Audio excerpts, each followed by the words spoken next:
Willkommen im Tartaria Channel.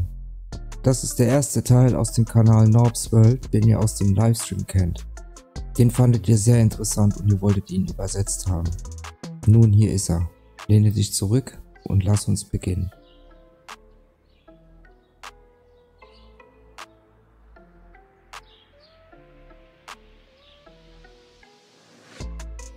Hallo zusammen und willkommen zurück zu meinem Kanal. Dies wird wahrscheinlich mein letztes Video dieser Art von Kunstwerk sein.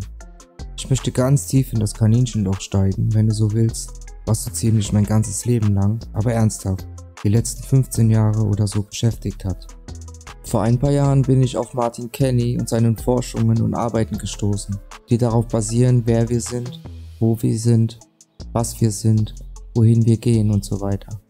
Und ich war absolut fasziniert davon, was als cooles kleines Kunstprojekt begann, mit Versuchen einiger seiner Modelle in 3D-Umgebung zum Leben zu erwecken. Ich habe festgestellt, dass ich alle möglichen Punkte meines Lebens verbanden und wieder erlernte und viele Dinge verlernen musste, die ich im Laufe der Jahre angeeignet habe. Ich fand es erstaunlich, wie meine Kunst oder die Kunst in sich verstand, die allgemeinen Themen der Farbtheorie, Komposition, Perspektive, Wahrnehmung, Ordnung, Gleichgewicht, Harmonie, die alle hier korrelieren in unserer Existenz und unserer Erfahrung als Menschen, beziehungsweise spirituelle, die eine menschliche Erfahrung machen. Ich produziere auch Musik seit 25 Jahren und das hat mich schon niedergeschlagen. Das Wissen in Bezug auf die Solfeggio-Frequenzen, die 432 Hertz und andere heilige Frequenzen, die im Laufe der Zeit auf viele Arten verwendet wurden und wie pervers unser derzeitiger Medienkonsum ist. In Bezug auf all dies ist ein wunderschön gestalteter Cocktail, um ihre Seele zu zerstören, depolarisieren dich und halten dich sowieso mit all deinen Sinnen süchtig, nach einer vergifteten Aufnahme eines Musikstückes, den Sinuswellen. Wir alle kommen von einer Sinuswelle. Gott für mich ist genau dieser Typ hier. Energieschwingungen, mehrere überlappenden Schwingungsmustern und so weiter. Also ich sage all das, um zu sagen, was als cooles Kunstprojekt begann, entwickelte sich zu einigen Meisterwerken, die gespiegelt und nochmal gespiegelt und in vielen Sprachen übersetzt und neu übersetzt wurden und jetzt als cooles Werk vorliegen. Ich lehne mich zurück und schaue es mir an. Ich bin absolut fasziniert. Ja, ich bin fasziniert. Von meiner eigenen Arbeit. Warum denn? Wie ich immer wieder sagte, fühlte es sich so an, als ob dies nicht nur geleitet wurde, sondern ich habe es viel zu schnell gemacht. Ich habe es viel zu gut gemacht. Es war seiner Zeit weit voraus und ist wahrscheinlich buchstäblich mein größtes, bestes Kunstwerk, Musik, Multimedia, Forschungswissen. Alles in einem. Und natürlich immer noch basierend auf Martin Kennys Nachforschungen. Und wir machen ein Yin-Yang, einen kollektiven Tanz der Energien, um dieses wunderschöne Meisterwerk zu schaffen. Also zuerst ein Dankeschön an das Universum, an Martin und an euch. Ich fühle mich gut, wie meine Palette an Fähigkeiten, meine Kunst, meine Musik zu machen, meine Multimedia-Fähigkeiten zu machen. Und diese werden endlich für ihren wahren Zweck verwendet. Diese Leidenschaftsprojekte, wie ich sie nenne, nehmen mir viel aus, aber erfüllen mich auch mit Wissen, eine neue Art, dieses Leben zu erleben. Ein neuer Weg, um dies zu schätzen. Erfahrung ist auch okay. So der Grund, warum ich auch dieses letzte Video mache. Dies ist eine Zusammenstellung von allem und wenn ich alles sage, die mir eine Menge bedeutet, wurde von YouTube entfernt, eine Menge Zeug wurde aus meinem Kanal entfernt. Tatsächlich habe ich sogar einige meiner eigenen Sachen an einigen Stellen entfernt. Also kompiliere ich hier alles neu, was ich gemacht habe, einschließlich neuer Sachen, die Sie vielleicht bis zu einem langen Video noch nicht gesehen haben. Wenn Sie sich also die Länge dieses Videos ansehen, ist es nicht nur eines, es ist eine ganze Zusammenstellung von allem. Also nochmals vielen Dank an dieses wunderschöne Universum, dass Sie mich als Kanal gewählt haben und mir gezeigt haben, dass es Menschen auf dieser Welt gibt, die mit den Augen sehen und den Ohren hören und vielleicht sind unsere Rezeptoren sogar noch ein bisschen breiter und in der Lage, Informationen zu empfangen, die die meisten nicht können, was wiederum zu prophetischer Arbeit wird, wie wir es hier haben. Also noch einmal, vielen Dank und viel Spaß mit diesem langen Video.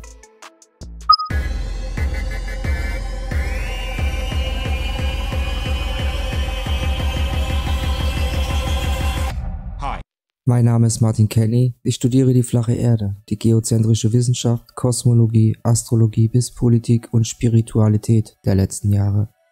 Ich habe mein Leben dem Versuch gewidmet, die wahren Geheimnisse darüber, wer wir sind, wo wir sind und wohin wir gehen, wieder zu entdecken und zu teilen. Mein Name ist Norbert Tschufis, ich bin ein Künstler, Produzent und Enthusiast der göttlichen Künste und Schwingungen. Ich bin auch ein Schüler von Martins Werken und ich habe das Privileg, sein Kanal zu sein, um Ihnen diese Informationen auf ansprechende Weise vom Yin zum Yang seines schönen Körpers zu präsentieren, von Wissensforschung und Intelligenz. Fragen Sie sich immer, wer oder was wir sind? Und gibt es andere wie wir? Wo sind wir? Und gibt es andere Orte wie diese? Wann und wie sind wir hierher gekommen? Waren wir schon einmal hier? Was machen wir hier? Warum auf der Erde sind wir hier? Wie hat das ganze Leben angefangen und wo sind wir?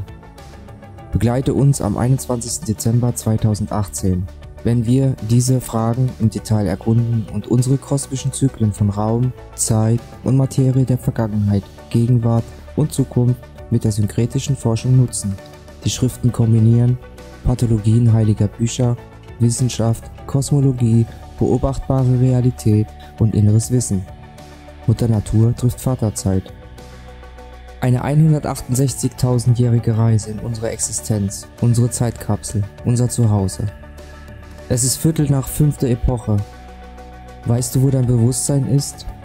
Für diejenigen, die Augen zum Sehen und Ohren zum Hören haben, ist das Jahr 2020 eines der wichtigsten Ereignisse in unserer Geschichte. Lassen Sie uns Ihnen helfen, Interesse vorzubereiten und sich der Veränderung bewusst zu werden, die in unserer Welt kommen. Universelle Offenlegung, die Meisterschwingung.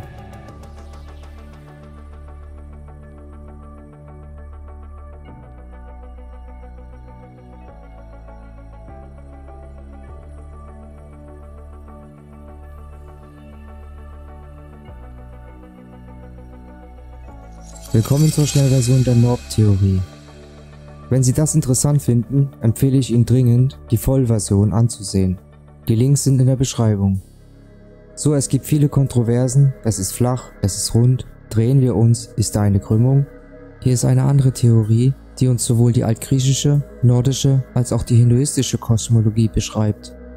Alle konzentrieren sich auf eine Kugel als das Universum und nachdem ich genügend Flat Earth Videos gesehen hatte, ging ich in den Kaninchenbau, des kosmischen Eis und nachdem ich ein paar Videos von Martin gesehen hatte, entschied ich, eine 3D-Version der Präsentation des Ganzen mit einen eigenen paar Drehungen.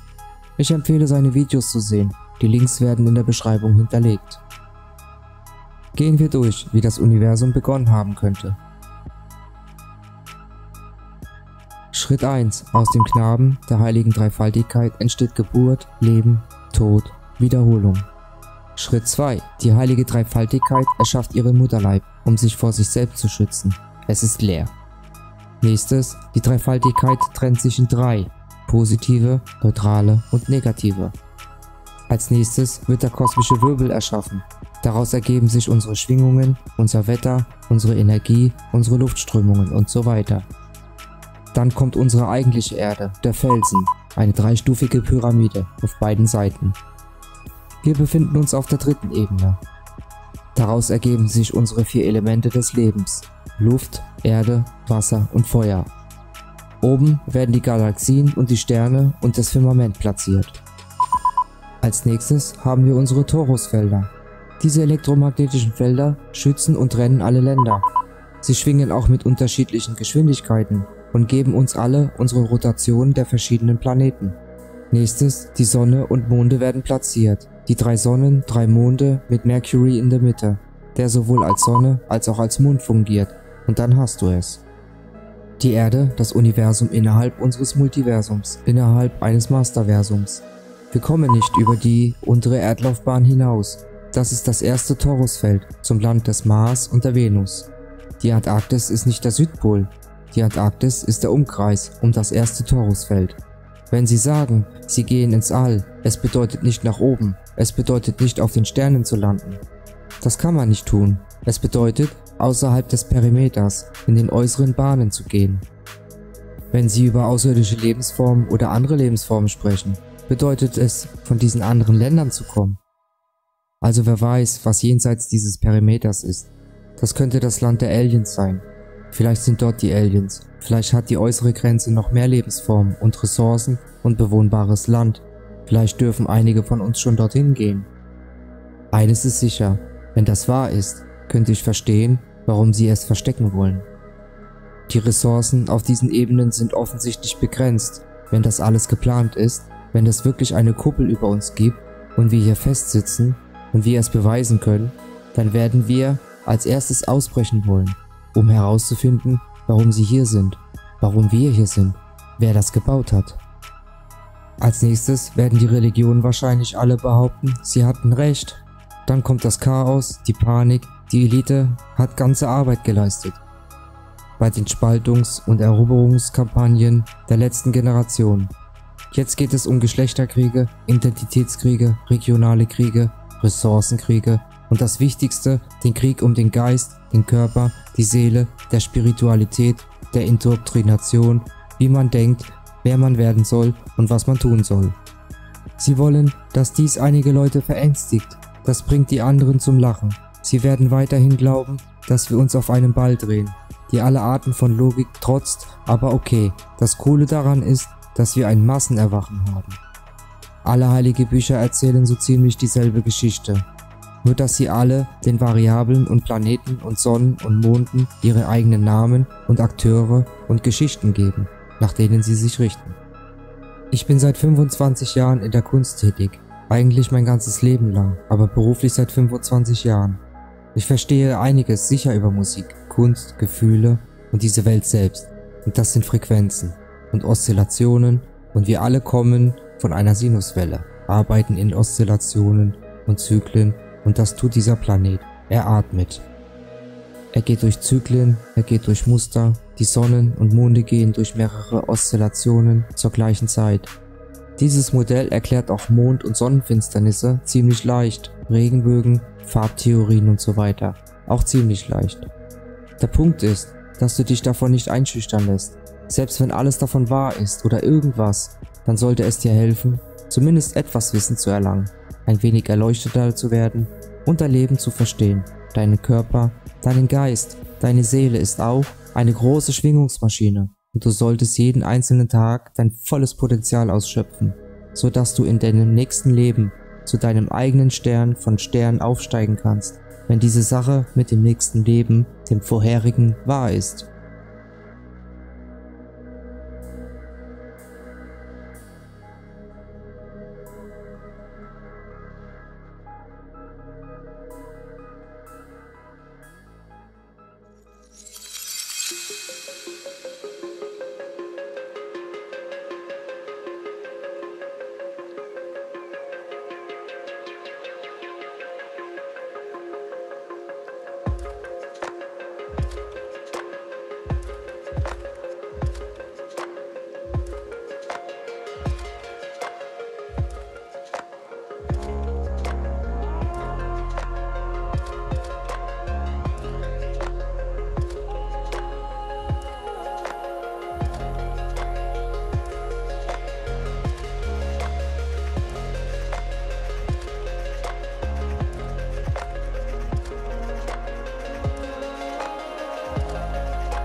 Es ist wahr, wir alle waren einmal auf der gleichen Schwingung. Der beste Weg, es zu erklären, ist, wir müssten entweder zurück in die Zeit oder zurück in die Zukunft gehen. Der Ausgangspunkt der Zeit Null, wo alle Zugänge zusammenkommen, ist eigentlich der Tod und die Wiedergeburt des Bewusstseins, mit der großen Kontroverse darüber, ob wir auf einer rotierenden Kugel oder einer flachen Ebene leben. Ich bin hier, um eine alternative Theorie zu präsentieren, die beides vermischt. Ready? Zunächst aus der Leere, dem Nichts, dem zeitlosen, raum- und materielosen Abgrund, dem Chaos, der schließlich auf die Ordnung traf. Es ist intelligent, es ist schön, es ist alles und nichts, es ist alles auf einmal, es ist synchronisiert. Ich nenne es unendliches Bewusstsein. Eines Tages beschloss es, endlich ein Leib für sich selbst zu schaffen, in dem es ein Zuhause bauen kann, um eine Erfahrung in sich selbst zu schaffen. So wurde die heilige Dreifaltigkeit entworfen und ausgeführt, und sie ist perfekt. Dies ist im Wesentlichen die Geburt des Bewusstseins im Zentrum. Das ist das absolute Bewusstsein, in dem sich alles überschneidet, die Geburt, das Leben, der Tod, die Schöpfung, die Ernährung und die Zerstörung, der Vater, der Sohn, der Heilige Geist, alles in 3 geteilt, daher die 30, 3,33 und so weiter. Die Zahlen sind in unserer Gesellschaft so beliebt und wichtig, dass es auch wert ist. Ich glaube, hier wurde die erste Sinuswelle überhaupt erschaffen. Das ist der Atem, das Ein, das Aus, das Auf, das Ab, das Links und das Rechts und so weiter. Dies ist das Leben, das Bewusstsein, die Zyklen, die Wiederholungsmuster. Mit ihrer Intelligenz erschafft die heilige Dreifaltigkeit ihre Heimat, ihren Leib, den ersten der 5 Ringe. Dies ist der Samen des Lebens, wo alles beginnt. Während des langsamen Übergangs von Chaos zur Ordnung hat sich die Dreifaltigkeit in 3 Teile geteilt. Wie bei einem Magneten gibt es Rot und Blau, positiv und negativ. Hier haben wir die Geburt, die oben ist, Polaris, der höchste Stern in der Mitte, wir haben das Leben, das grün ist, und unten haben wir den Tod, der rot ist, die negative Polarität. Das ist auch der Grund, warum wir RGB in unseren Farbcodes haben. Ich werde es später noch etwas ausführlicher erklären, weil es wichtig ist. Als nächstes begann die Dreifaltigkeit ihre Schöpfung zu wecken, indem sie im Wesentlichen unsere kosmischen Wirbel, die universelle Autobahn und unsere Atmosphäre erzeugte, die uns mit den Massentraversen verband, wie man sagt. Ganz oben schafft dies auch die Mainframe, der uns mit Energie versorgt, unser Wetter, unsere Winde, Wasser, Strömungen. Alles dreht sich im Uhrzeigersinn, oszilliert und gibt uns unsere Gase, Gravitäten, Dichten, Auftrieb, Turbulenzen und so weiter. Der obere Teil der Kugel ist als das Land der Götter bekannt. Hier sitzt der Stern der Sterne, der Regisseur von allem. Unter ihm Omega, Andromeda und die Milchstraße, die alle den ersten Atemzug von Neptun und Uranus gebären, der ihre erste Schwingung verleiht. Das ist es, was alles vermischt. Das ist es, was unsere eigentliche Drehung im Uhrzeigersinn erzeugt. Wir kennen es als den Wirbel, einen kosmischen Wirbel oder das schwarze Loch. Als nächstes haben wir unsere eigentliche Erde, die ebenfalls in 3 Teile aufgebaut ist. Oben und unten, wie man sagt, wie oben so unten. So haben wir eine 3-teilige Pyramide und jede Ebene dieser Pyramide ist unser Land. Also haben wir die Kruste, den Mantel, den inneren Kern und den äußeren Kern. Das ist auch das, was unsere 4 Elemente des Lebens gibt. Luft, Erde, Wasser, Feuer, auch jetzt, wo sie diesen Blickwinkel haben. Ihr könnt sehen, dass es so etwas wie den Weltraum gibt, aber nicht, um zu den anderen Planeten dort oben zu gehen. Lasst uns zu den äußeren Ländern jenseits unserer Grenzen gehen. Warum können wir nicht zu den Grenzen gehen? Deshalb werden diese hier Torusfelder genannt. Ihr kennt sie als den Van Allen-Gürtel. Es gibt 5 Torusfelder. Lasst uns die Länder trennen und jedem sein eigenes Ökosystem geben, seine eigene Sonne und seinen eigenen Mond und geben jedem seine eigene Atmosphäre und rotieren und oszillieren, um der Erde ihr Atmungssystem zu geben. Okay, das erlaubt den ganzen Erz ein- und auszuatmen und diese Torusfelder schützen jeden Umkreis oder wir können sie Bezirke nennen. Also wir auf dem mittleren, du wirst hier 4 sehen, mit einem winzigen in der Mitte, unsere Erde. Das ist der Nordpol. Okay, es gibt ein tatsächliches polares Feld, es gibt tatsächliche Energie, ihre Kompasse werden dorthin gezogen. Diese elektromagnetischen Felder schwingen alle mit unterschiedlichen Geschwindigkeiten. Wenn wir also an dieser Theorie halten, dann bewegt sich die Sonne mit etwa 1000 Meilen pro Stunde um uns herum. und auch die anderen Sterne bewegen sich mit ihrer jeweiligen Geschwindigkeiten in ihren eigenen Umlaufbahnen. Die zweite Umlaufbahn mit dem Mars hat eine Geschwindigkeit von 67.000 Meilen pro Stunde. Und die äußere Umlaufbahn hat fast 500.000 Meilen pro Stunde. Alle haben also ihre eigenen Schwingungen, sowohl die eigentlichen Ringe als auch die Planeten oder die Sonne oder die Monde in ihnen. Jedes dieser Länder, jedes dieser Ringe hat 4 Atmosphären, die dazugehören, und das ist die Troposphäre. Im unteren Teil der Stratosphäre, direkt über uns die Mesosphäre und dann die Thermosphäre und wieder zurück zum Wirbel. Das dreht sich von oben und unten. Es gibt all diese anderen Schwingungen. Wir werden etwas später mehr über Schwingungen sprechen, weil sie sehr, sehr wichtig sind, okay? Jedes Land hat seine eigene Sonne und seinen eigenen Mond. Merkur ist das Zentrum von allem, der Nordpol ist sowohl eine Sonne als auch ein Mond, okay? Er ist beides, deshalb zählen wir ihn nicht. Hier sagen wir, es gibt 3 Sonnen und 3 Monde, Mann und Frau, links und rechts, positiv und negativ. Jedes Land hat sein eigenes Ökosystem. Dies ist, wo die Theorie der Außerirdischen oder Extragelände, Extraland kommen. Oder dem äußeren Ring. Kann auch sein, dass dort Dinosaurier, Kreaturen, Aliens, wieder ein anderes Ökosystem, verschiedene Lichtquellen, Farben, Luft, Atem haben, alles ist anders. Wenn Sie also sagen, dass Sie versuchen, den Weltraum zu erforschen, bedeutet das nicht wirklich nach oben, denn das sind die Leuchtkörper, das sind die Sterne. Sie können nicht erreicht werden. Sie meinen äußere Länder, jenseits der Umlaufbahn, die als Südpol oder Antarktis bekannt sind. Ihr habt eine Menge Daten aufgenommen. Gratuliere, dass ihr so lange dabei geblieben seid. Lasst uns schnell rekapitulieren. Wir haben die heilige Dreifaltigkeit, die den Raum erschafft. Dann trennt sie sich, die heilige Dreifaltigkeit, in positiv, neutral und negativ. Dann wird ein Vortex erschaffen, danach wird ein Felsen für unsere Ländereien erschaffen, weiter werden unsere Torusfelder erschaffen, um Zyklen zu erschaffen und um Atem zu erschaffen und um Schwingungen zu erschaffen. Es werden Sonnen und Monde erschaffen, sie haben auch ihre eigenen Schwingungen und sie sind alle in ihren eigenen Ländern zugeordnet. Lass uns die Schwingungen noch etwas aufschlüsseln. Hier sehen wir einfach eine Sonne und einen Mond, die sich im Kreis bewegen, und hier sehen wir 3, die sich im Kreis bewegen. Einige schwingen schneller als andere, aber sie bewegen sich alle im Allgemeinen im Kreis und sie schwingen jetzt auch auf viele verschiedene Arten. Hier sehen Sie die ursprüngliche Schwingung und die verschiedenen Arten von Mustern. Das ist also eine doppelte Oszillation und hier könnt ihr sehen, dass sich alle Planeten im Laufe ihrer Oszillationen auch auf und ab bewegen. Wir haben also eine große Oszillation und dann ein Muster darin. Das ist eine sekundäre Oszillation. Dann bewegen wir uns auf und ab. Wer weiß das schon? Man kann auch verschiedene Arten von Schwingungen erzeugen, die auf verschiedenen Wellentypen basieren, die uns bekannt sind als Sinuswelle. Alles ist fließend. Es gibt auch Sägezahn-, Dreieck- oder Rechteckwellen. Das wird auch viel in der Musikproduktion verwendet.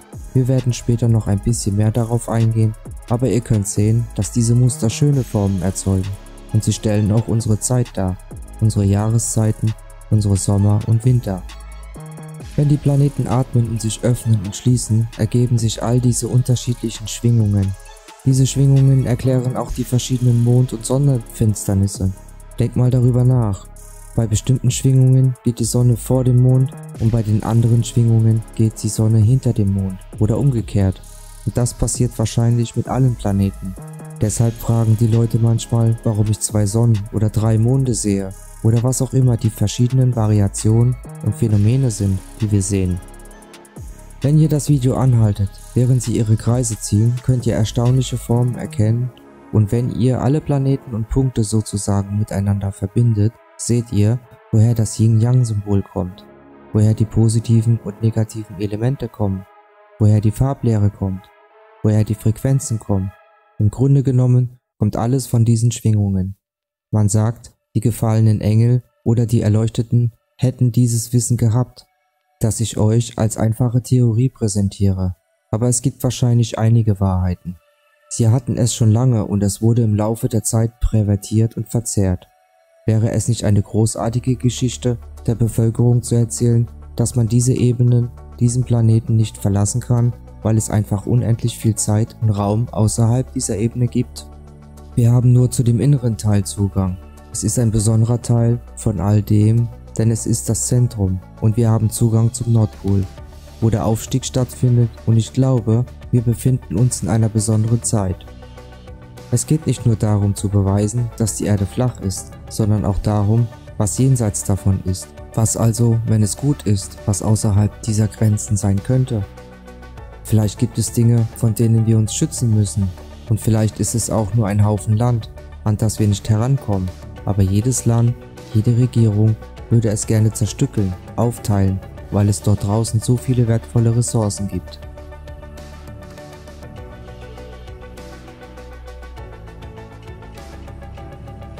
Das war der erste Teil der Reihe, und im nächsten beginnen wir mit den Kapiteln, beginnend mit Frequenzen.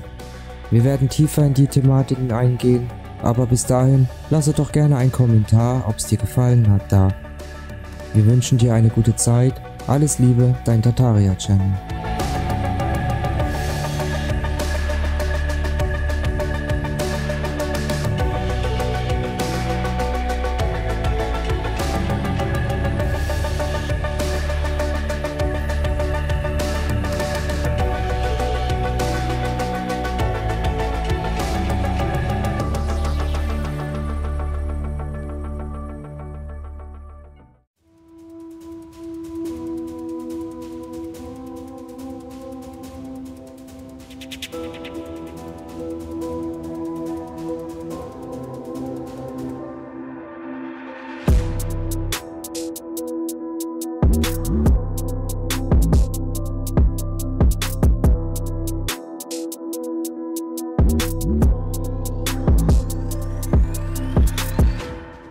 Willkommen im Tartaria Channel und zum zweiten Teil des Videos Universelle Offenlegung. Wir möchten gerne hier noch einmal hinweisen, dass dieses geniale Video aus dem Kanal Norbs World stammt und wir auch in der Beschreibung verlinkt haben. Sehr erfreut waren wir, dass Sie uns gleich nach unserer Veröffentlichung sich gemeldet haben und es gelobt haben. Wir möchten uns, lieber Martin Kenny und Norb Qfizz, bedanken, denn das ist ein Meisterwerk. Besucht seinen Kanal, es gibt da noch viel mehr zu erfahren. Danke auch an euch, liebe Community, denn ihr habt uns gezeigt, dass das Interesse sehr groß ist. Anmerken und danken möchten wir noch, dass wir hier jetzt in diesem Video im Hintergrund Musik genommen haben von einem noch sehr jungen Mann, der selber produziert, und wir ihn gebeten haben, extra hier für uns Musik zu machen. Verlinkung ist natürlich in der Beschreibung hinterlegt. Jetzt wollen wir aber anfangen. Du bist, denke ich, startklar und versorgt. Es wird diesmal eine etwas längere Reise.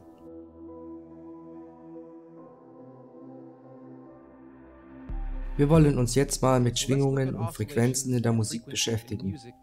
Ich mache schon sehr lange Musikproduktion, außerdem mache ich Kunst, digitale Medien, Video. Ich habe alles durchlaufen, was mit Kunst zu tun hat, auf einer grundlegenden Ebene und verschiedene Begabtenschulen.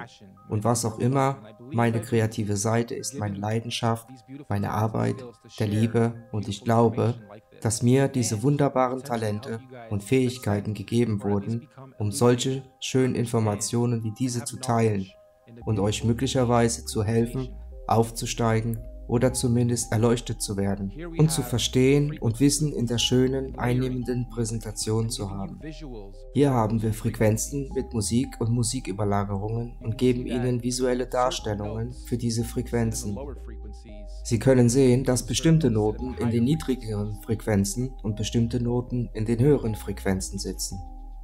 Aber hier kann man sehen, wie sich die Audioschichten überlagern und schöne Wellen erzeugen. Und wenn man die Dinge richtig schichtet, entstehen Harmonien, natürliche Harmonien, und dann werden die Oszillationen auch zu schönen visuellen Effekten. Alles ist alles, und dies ist ein weiteres Beispiel dafür.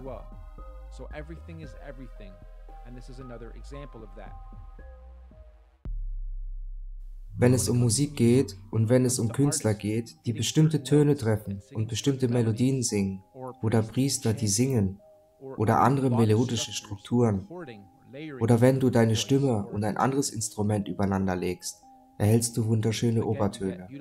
Wenn wir also etwas in den höheren Oktaven spielen, klingt es engelsgleich.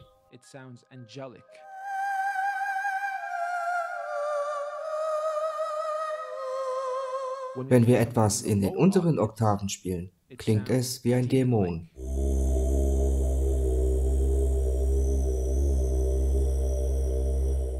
Wenn wir einen Schritt weiter gehen und visuelle und akustische Effekte hinzufügen, können Sie definitiv sehen, wie Sie jemanden Unbehagen bereiten können, weil er durch das Design ängstlich ist. Denken Sie jetzt, während Sie das sehen, an Ihren Tagesablauf und wie Sie schwingen, was Sie essen und welche Art von Frequenzen Sie von Menschen aufnehmen, mit denen Sie sprechen, Unterhaltungen aufnehmen und so weiter. Sie werden überrascht sein, wie viel negative Energie Sie wahrscheinlich täglich konsumieren und es noch nicht einmal wissen.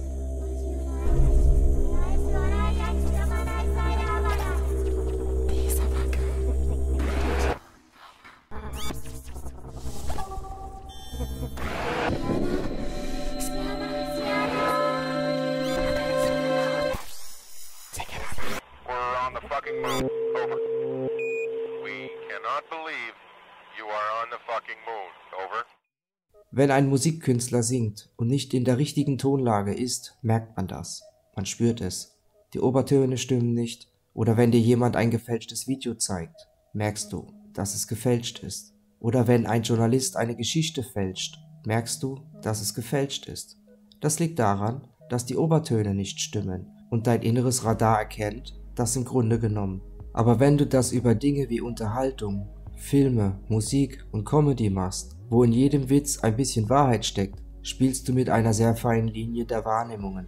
Natürlich, wenn ich dir das zeige, lehnst du es wahrscheinlich instinktiv ab, denn dein ganzes Leben lang wurde dir gesagt, dass wir auf einer Kugel leben, die sich im Weltraum, in der Unendlichkeit dreht, und teilweise mag das wahr sein, die Singularität könnte der Urknall sein, unser ganzes Universum könnte durch die unendliche Leere fliegen, aber unser eigentliches Land, auf dem wir leben, nun, ich überlasse es dir, das zu entscheiden, oder du bist bei diesem Video fertig, weil du hast bereits deine eigene Wahrheit entdeckt.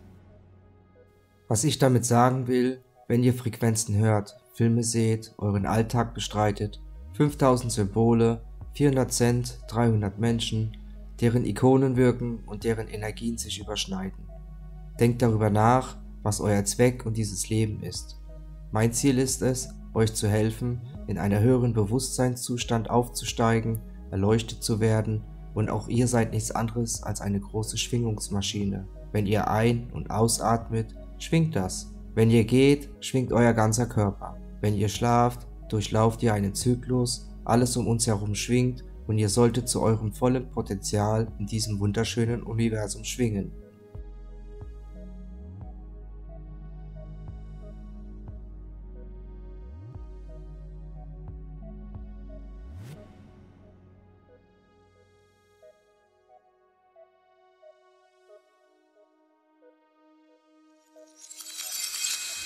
Zwischen dem 4. und 5. Torusfeld befindet sich das Firmament. Dort sind alle Sterne befestigt und fixiert, während sie ebenfalls ihre Schwingungen ausführen. Dieses Firmament ist es, das uns daran hindert, nach oben zu gehen. Tatsächlich gibt es im Internet Aufnahmen von Raketen, die von unabhängigen Teams nach oben geschickt wurden. Und man kann deutlich sehen, wie sie dort oben etwas treffen, bevor sie wieder herunterkommen. Wenn Sie jetzt unter Operation Fishbowl oder Operation High Jump nachschauen, finden Sie einige interessante Informationen über die Anstrengungen, die die Regierungen unternommen haben, um zu versuchen, das Firmament zu überwinden. Wie auch immer, so funktioniert das Sternensystem.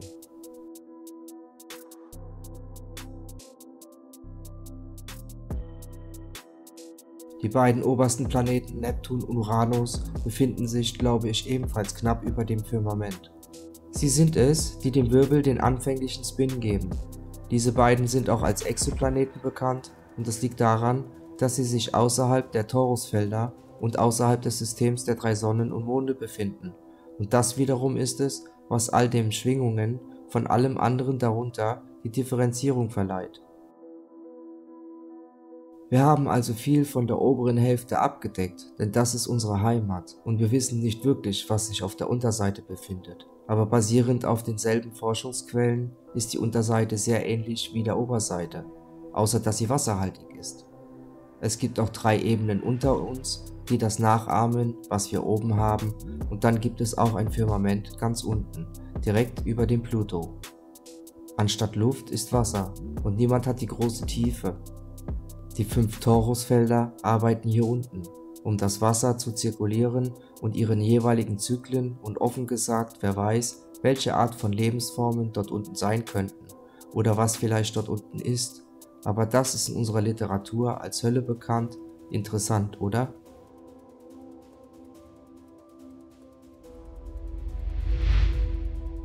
Also, wie hängt die Religion mit all dem zusammen? Lassen Sie mich versuchen, das zu erklären, und das ist nur meine Meinung. Ich glaube, dass alle heiligen Bücher einfach metaphorische Geschichten waren, um genau das zu erklären, was ich dir gerade gezeigt habe. Ich glaube nicht, dass es tatsächlich diese Menschen gibt. Ich glaube, dass sie alles darstellen, was Sie hier sehen, und dass alle Variablen ihre eigenen Charaktere haben. Ich werde mich hier an die Bibel halten, um euch ein paar zufällige Beispiele zu geben, und ihr könnt sie dann selbst nachschlagen, um zu sehen, ob ihr die Metapher erkennen könnt, wenn sie sagen, dass Jesus am Kreuz gestorben ist. Das ist eine Metapher für Jesus ist Christus. Christus repräsentiert das Bewusstsein. Das Bewusstsein ist am Kreuz gestorben. Das Kreuz ist wieder die Essenz, der Querschnitt, der Mittelpunkt der Mittelpunkte. Und wenn wir uns das Kreuz in einem 3D-Format ansehen, werden Sie feststellen, dass es kein Plus-Symbol ist.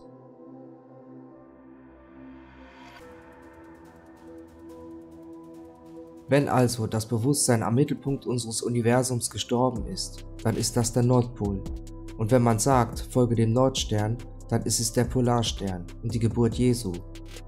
Das Zentrum des ersten Torusfeldes im Inneren ist auch unter dem Nordstern bekannt als den Garten Eden. Das ist ein heiliger Ort, ein spiritueller Ort. Als Christus gekreuzigt wurde, stieg das Bewusstsein durch die Monde in den Himmel auf. Denn man kommt durch die Söhne und springt durch den Mond in den Himmel und wird 3 Tage später wiedergeboren. Eine Metapher für Reinkarnation oder den nächsten Zyklus, das nächste Leben, auch im Namen des Vaters, des Sohnes und des Heiligen Geistes, kommt dies zum Ausdruck. So ziemlich alles, was Sie in den heiligen Büchern sehen, ist eine Geschichte und eine Metapher, um eine dieser Variablen in diesem wunderschönen Universum zu erklären.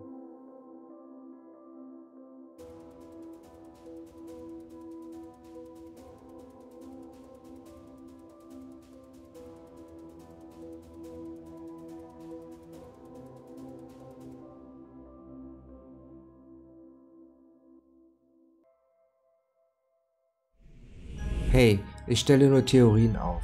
Ich versuche nicht, irgendjemand eine Religion aufzudrängen. Ich bin auch nicht religiös, aber ich glaube, dass die Menschen in der Antike einfach dieses Wissen hatten und es uns in Form von Geschichten, Büchern oder heiligen Büchern weitergegeben haben.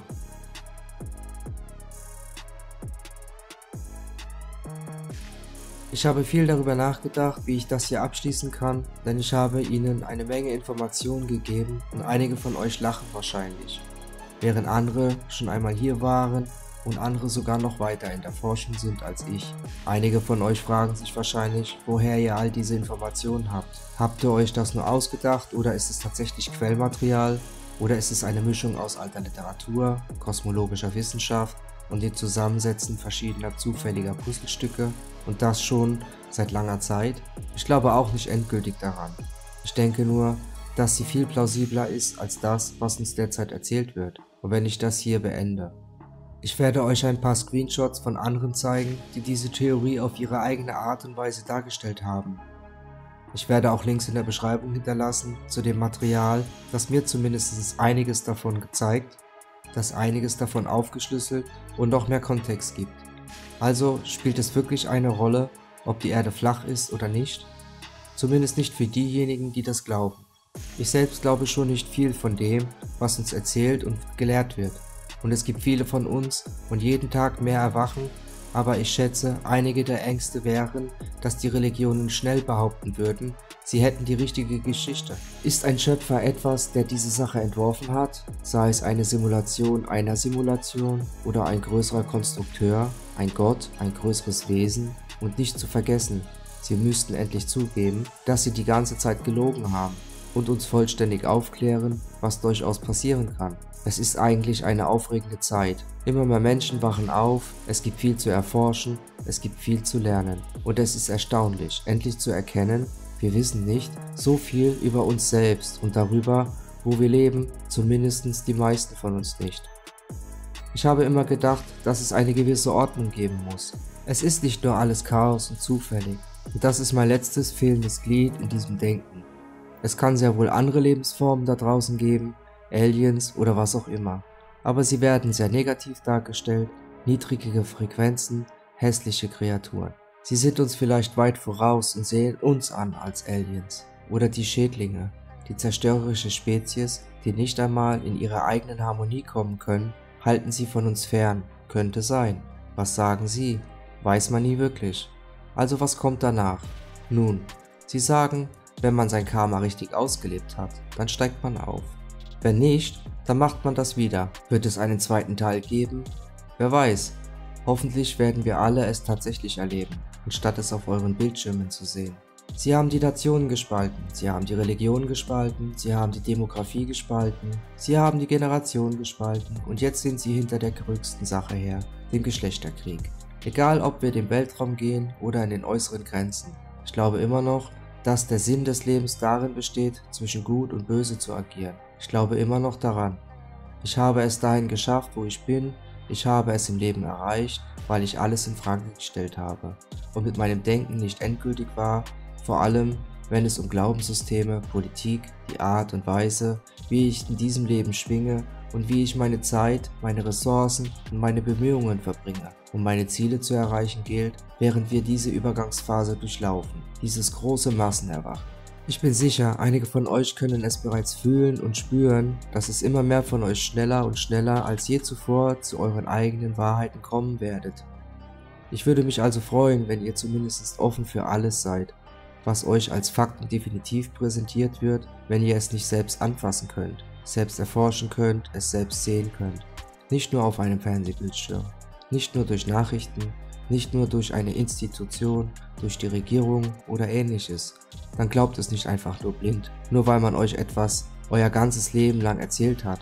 Macht das nicht wahr, sondern stellt eure eigenen Nachforschungen an und die wichtigsten Worte, von denen ich glaube, dass sie nicht wollen, dass ich sie euch sage. Sie sind einfach. Alles, was du brauchst, ist Liebe.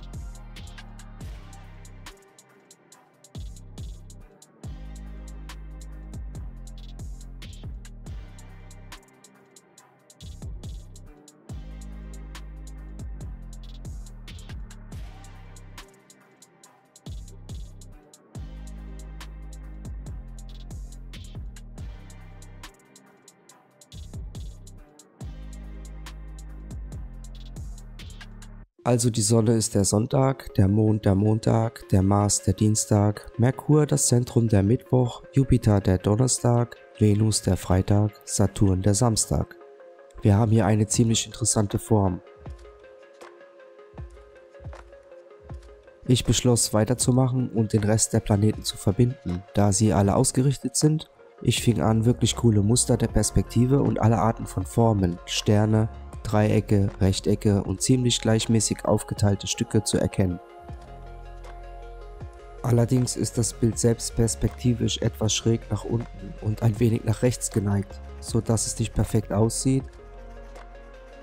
Und ich habe in Photoshop einfach den Shift-Befehl mit dem Bleistiftwerkzeug benutzt, um einen Punkt mit dem nächsten zu verbinden, so dass alles grob und nicht perfekt ist. Ich beschloss weiterzumachen und auch die oberen Teile zu verbinden, beginnt mit der Polaris-Singularität und ich habe jetzt noch mehr Perspektive.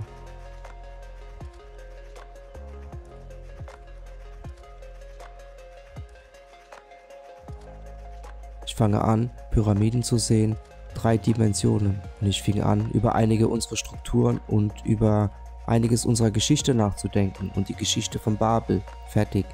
Baute den Turm, um zu versuchen, dort hinaufzukommen. Und Polaris entschied, nein, wir werden alles überfluten. Ihr müsst von vorne anfangen. Ihr könnt das System nicht betrügen, um zu versuchen, schneller hinaufzukommen und aufzusteigen. Und es ist eher so, dass man sich einige der anderen Pyramiden ansieht und die 3 großen bemerkt. Die zweithöchste ist immer eine Sonne und die dritte ist immer der Mond. Also sind die Sonnen immer ein bisschen höher als der Mond.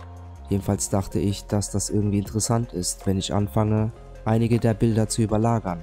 Okay, Also fange ich jetzt an, noch höher zu gehen und den Mittelpunkt mit dem Firmament zu verbinden, während der Mittelpunkt dort oben ist und ich sogar noch mehr Perspektive bekomme, vielleicht sogar noch mehr Dimensionen, und da wiederum sie sich drehen und in mehrere Richtungen gleichzeitig schwingen und dieses Richtungsmuster sich ändert. Wir durchlaufen verschiedene Zyklen der Zeit, wir durchlaufen verschiedene Zyklen der Energie, wir durchlaufen verschiedene Zyklen des Bewusstseins. Dann fing ich an, ein wenig unheimlich zu werden und nach Logos zu suchen, die passen könnten, und stieß wieder auf das hier. Ich stelle einfach Theorien auf, ich habe ein wenig Spaß und bin kreativ, wenn ich sehe, was mir einfällt. Und wenn ich jedes neue Puzzleteil erhalte und sage, aha, etwas Interessantes passiert. Fügen wir dies hinzu, fügen wir jenes hinzu, dann ist es nur wieder meine Theorie, meine Kreativität, warum das Chevron-Vektor-Symbol vielleicht so wichtig ist, weil es im täglichen Gebrauch ist, überall um uns herum, in all unseren Energien und all unseren Logos. Dies ist definitiv eines meiner größten Meisterwerke, was die Zusammenstellung einer Reihe von Informationen und präsentiert sie mit Grafiken, meine eigene Musik, Folie 3D, von Grund auf so ziemlich alles, was ihr hier seht, und ich bin wirklich stolz auf die Sache. So fühlen Sie sich bitte frei, es zu teilen, es zu kritisieren, lassen Sie Ihre Kommentare unten, wenn es irgendwelche Korrekturen gibt. Fühlen Sie sich frei, dieses mitzuteilen. Danke fürs Zuschauen und haben Sie einen schönen Tag.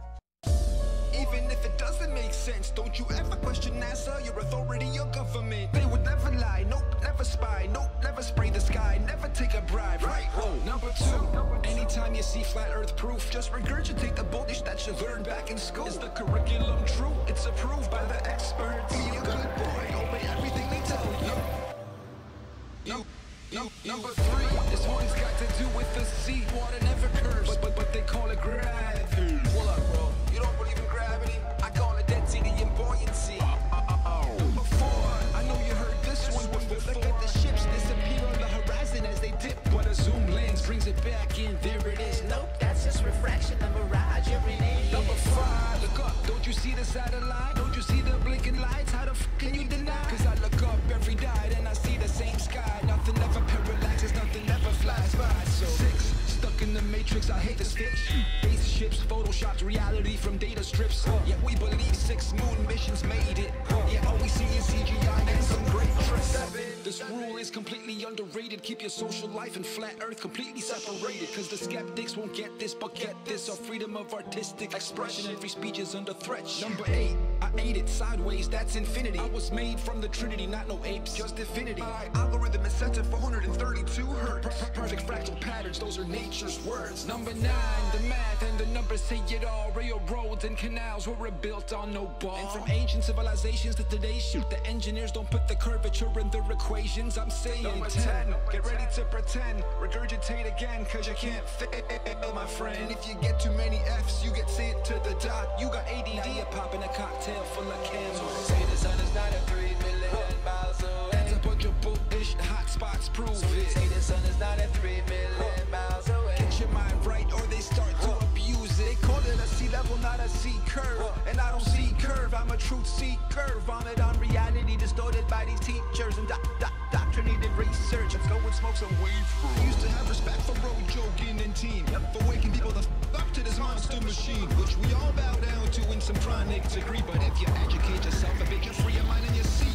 You've already learned to love the servitude they put you in. Condition and focus on your ego and sick indoctrination. The face is on the money to remind us of the power. Prophecies were simply repeating the plans of these powers.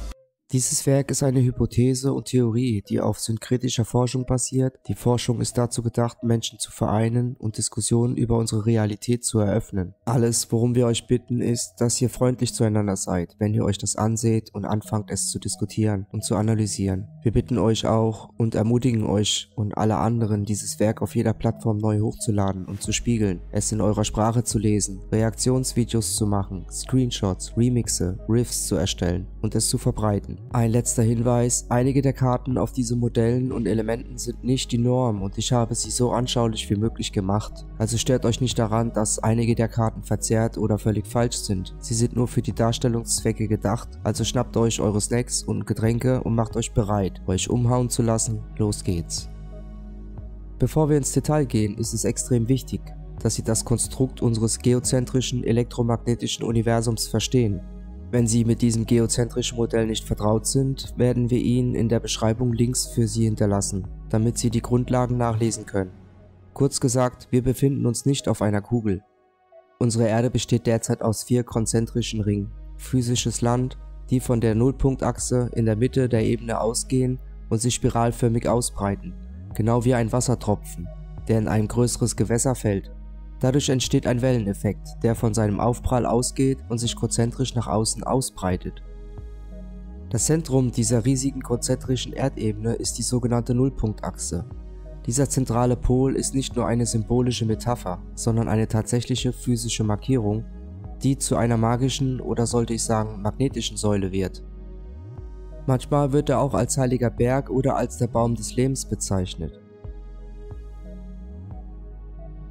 Die erste große rote Pille, die ihr schlucken müsst, ist, dass jenseits all dieser dimensionalen Energiefelder von dort, wo wir uns jetzt befinden, in unseren nördlichen und südlichen Externitäten unsere anderen außerirdischen Länder liegen, die von anderen außerirdischen Zivilisationen bewohnt werden. Das ist es, was wir als außerirdischen äußeren und inneren Raum bezeichnen könnten. Außerirdische äußere und innere Erde. Ich weiß, es klingt verrückt, aber habt Geduld mit mir.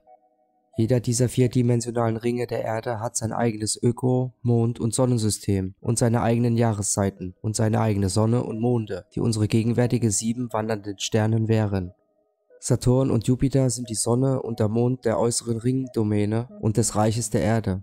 Mars und Venus sind die Sonne und der Mond der nächsten konzentrischen Bereichs der Erde innerhalb dieses Bereichs.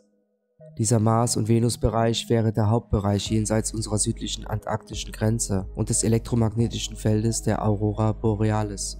Dann haben wir natürlich unsere eigene Sonne Apollo und den Mond Artemis in diesem Bereich.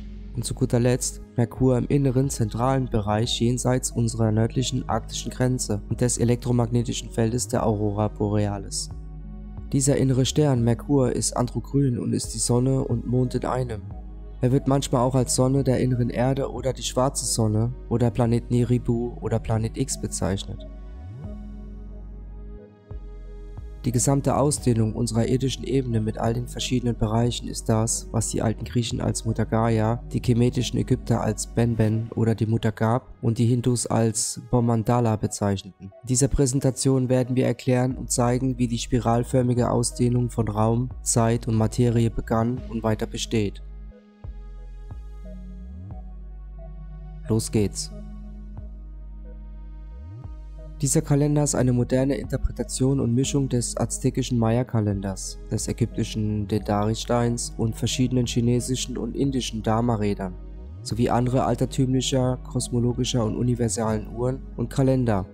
Viele alte Kulturen, Zivilisationen, Mystiker und Forscher haben im Laufe der Zeit verschiedene kosmische Uhren und Kalender geschaffen und dargestellt. Sie alle wussten, dass alle Zeit in einem zyklischen Muster abläuft. Sie wussten, dass alles im Leben einen Anfang, eine Mitte und ein Ende hat. Geburt, Erfahrung, Wachstum und Tod. Sonnenaufgang, Mittag, Sonnenuntergang. Mitternacht, Frühling, Sommer, Herbst, Winter. Eisen, Bronze, Silber, Gold. Sie verstehen also, dass unser kosmischer Kalender der Zeit eine makrokosmische und synkretische Spiegelung dieses beobachtbaren mikrokosmischen Uhren, Kalender, Zyklen und Jahreszeiten der Zeit ist und wie immer in unsere Forschung eingebettet, auf der Grundlage der natürlichen und beobachtbaren alltäglichen Realität, und hoffentlich werden Sie am Ende dieser Präsentation ein besseres Verständnis dafür haben, wie verschiedene Zeitalter, Rassen, Zivilisationen und Reiche im Laufe der Zeit innerhalb eines elektromagnetischen kosmischen Ei-Universums entstanden sind. Um unsere Kalender besser zu verstehen, müssen wir in sogenannte Epochen unterteilen. Unsere Epoche hier wird 24.000 Jahre betragen, also einen ganzen Zyklus. Wie lautet die Definition einer Epoche? Eine Unterteilung der Zeit, die selbst eine Unterteilung eines größeren Zeitraumes ist. Denken Sie an Sekunden, 2 Minuten, 2 Stunden, 2 Tage, 2 Monate, 2 Jahre, gute Beispiele für Epochen. Eine Epoche wird auch in Zeitalter unterteilt, die eine Reihe von chronologischen Veränderungen oder Ereignissen entsprechen. Eine Epoche kann auch als Ära, Zeitalter, Periode, Zeit, Äon, Spanne, Stufe oder Punkt in der Geschichte bezeichnet werden. Universelle Epochen werden manchmal auch als platonisches Jahr oder kosmischen Tag bezeichnet. Wie eine Uhr, die 12 schlägt und einen neuen Zyklus oder Tag beginnt. Unsere Epochen sind also 24.000 Jahre, die unserer natürlichen 24-Stunden-Tag und unseren 24-Stunden-Uhr widerspiegelt in einem Sonnentag. 24.000 Jahre in einem kosmischen Tag. Als erstes werden wir ein typisches 12-Stunden-Ziffernblatt legen. Danach legen wir ebenfalls 12 Monate des Jahres an und folgen diesen Ringen mit einem Ring der 12 Tierkreiszeichen, die zu jedem Monat passen. Der nächste Ring stellt unsere 4 Jahreszeiten dar: Herbst, Winter, Frühling und Sommer. Der Ring innerhalb dieses Rings stellt unsere 24-Stunden-Uhr dar, wobei 18 Uhr auf 12 Uhr steht. Wir haben Mitternacht, Viertel nach, halb nach und Viertel nach 2 und innerhalb dieses Rings befinden sich unsere 4 konzentrischen Lanzen, Epochen, Zeitalter, Zivilisationen und Sonnensysteme. Wie gesagt, wir hatten bereits 4 Epochenzyklen und wir befinden uns derzeit ein Viertel nach dem 5.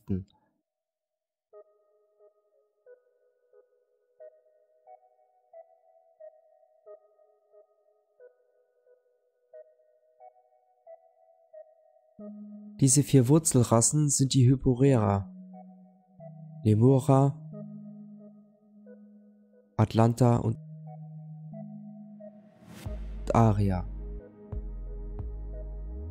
Aber es gibt auch eine 5. Rasse von Wesen, die im Zentrum des Berges Mount Meru unserer Erde lebt. Dies ist die Hauptwurzelrasse, die Polarianer. Im Gegensatz zu den anderen 4 sind die Polarianer halb ätherisch, das heißt nicht vollständig physische Wesen. Sie haben keine definitive Hauptpigmentierung, Größe, Farbe oder Rasse. Der mittlere oder zentrale Punkt der Erde ist dort, wo sich die Erde und der Himmel treffen. Und dort leben die Götter.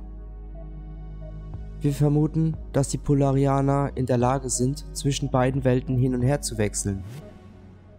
Dem Himmel oder den spirituellen Reichen oder der Erde bzw. den physischen Ebenen unten. Sie waren die allererste Form irdischer Wesen, die auf dieser Ebene manifestierten.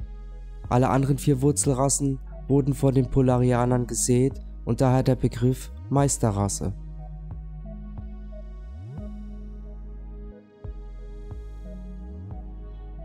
Diese erste Polaria-Epoche oder die ersten 24.000 Jahre, die sich um den kosmischen Lebensbaum drehten, wurden von den großen himmlischen ersten und dem größten Sonnensystem, Neptun und Uranus, den höchsten und ersten beiden wandernden Sternen oder Sonne und Mond unseres Universums reguliert, auch wenn sie von halb ätherischer Natur waren. Und am Ende ihrer Epoche vollendeten die Polarier ihren ersten Zyklus und einen Kreis kosmischer Zeit, der 24.000 Jahre Erfahrung umfasste. Dies war das Ende ihrer Epoche. An diesem Punkt schufen die Polarier ihre allererste physische Manifestation und so wurde das Hypoherische Reich und die Wurzelrasse erschaffen. Ein neues physisches Paradigma entsteht, das sich aus der nordpolaren Mittelachse heraus entfaltet, auch bekannt als die allererste Welle. Wir können auch sagen, dass der Baum des Lebens seine erste physische Frucht und seinen ersten Samen geboren hat. Dieser Prozess ist das, was wir als Polverschiebung bezeichnen könnten. Die allererste Polverschiebung unserer Erde. Dieses neue hypoherische Reich hat sein eigenes Sonnensystem, um seinen physischen Raum, seine Zeit und seine Materie zu regulieren. Die allererste Sonne und der allererste Mond werden ebenfalls erschaffen, Jupiter und Saturn. Sie trennen sich erst am Ende ihrer Epoche.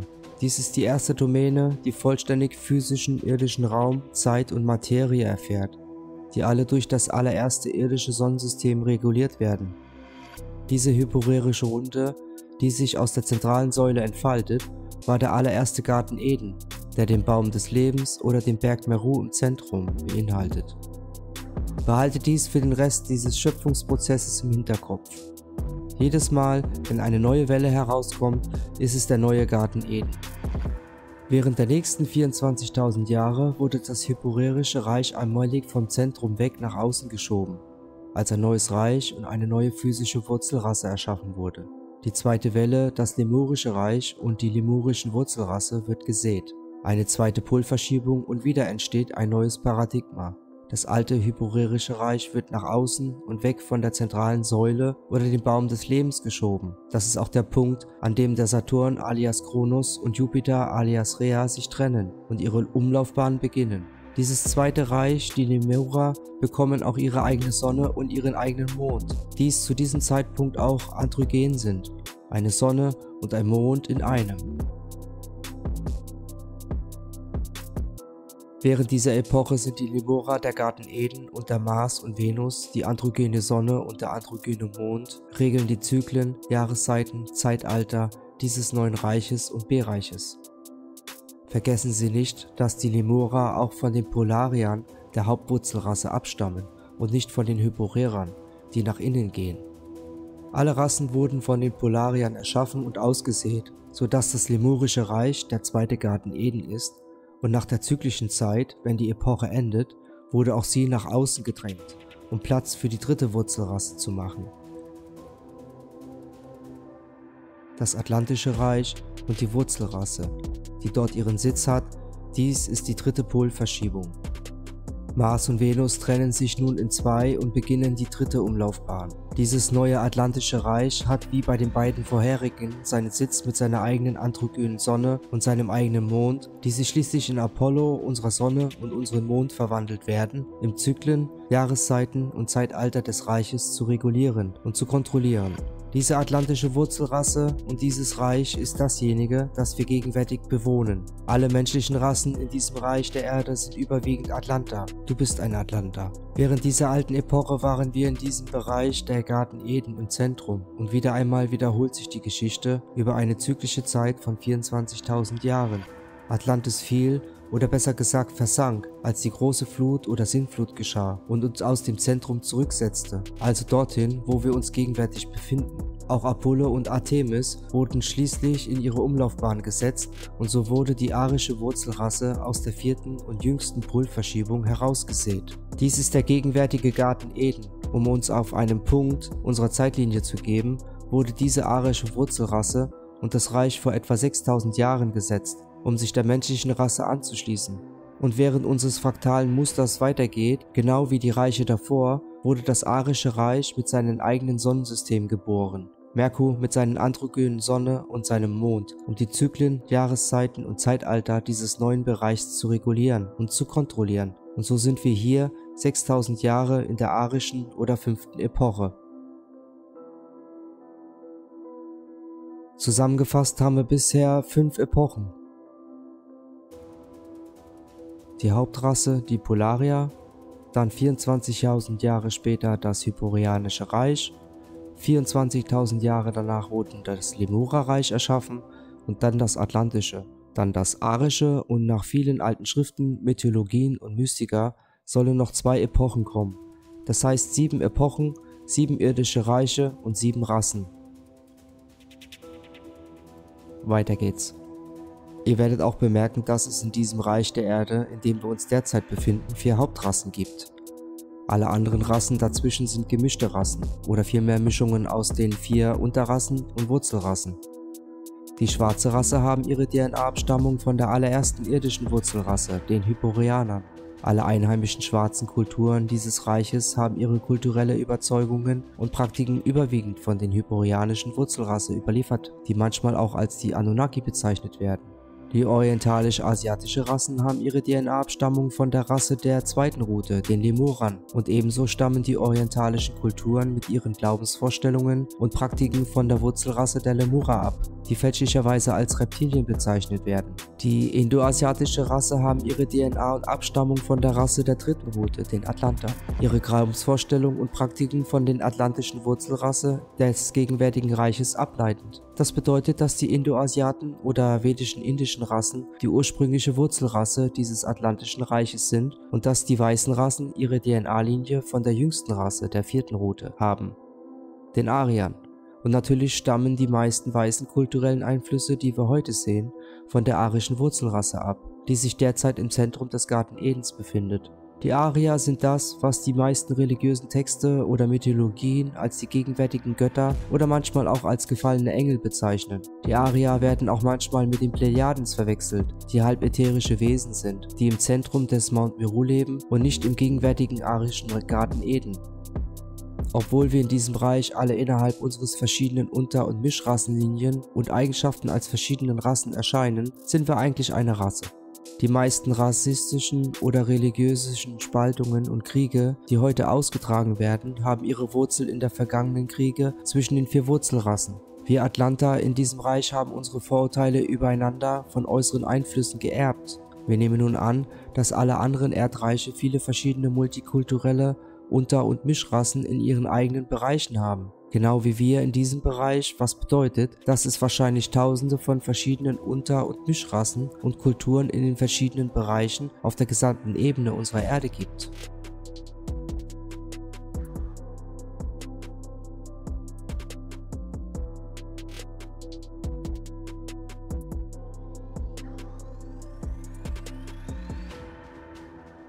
Im Grunde ist jede Wurzel- und Unter- und Mischrasse auf der Erde polarischen Ursprungs. Jedes physische, bewusste Wesen, das auf der Erde existiert, ist polarischen Ursprungs, wobei die verschiedenen Sonnensysteme und außerirdischen Zivilisationen durch die verschiedenen elektromagnetischen Torusfelder voneinander getrennt sind. Diese elektromagnetischen Gürtel, auch bekannt als Van Allen-Gürtel, öffnen und schließen sich periodisch oder schwächen und verstärken sich in Abhängigkeit von den verschiedenen universellen und kosmischen Zyklen, Jahreszeiten, Zeitaltern. Dies geschieht periodisch, um den Austausch und die Wiederherstellung des Gleichgewichts von bewusster Energietechnologie und Wissen zwischen all den verschiedenen irdischen Dimensionsbereichen zu ermöglichen. Und wir nähern uns schnell der nächsten Öffnung dieser elektromagnetischen Barrieren.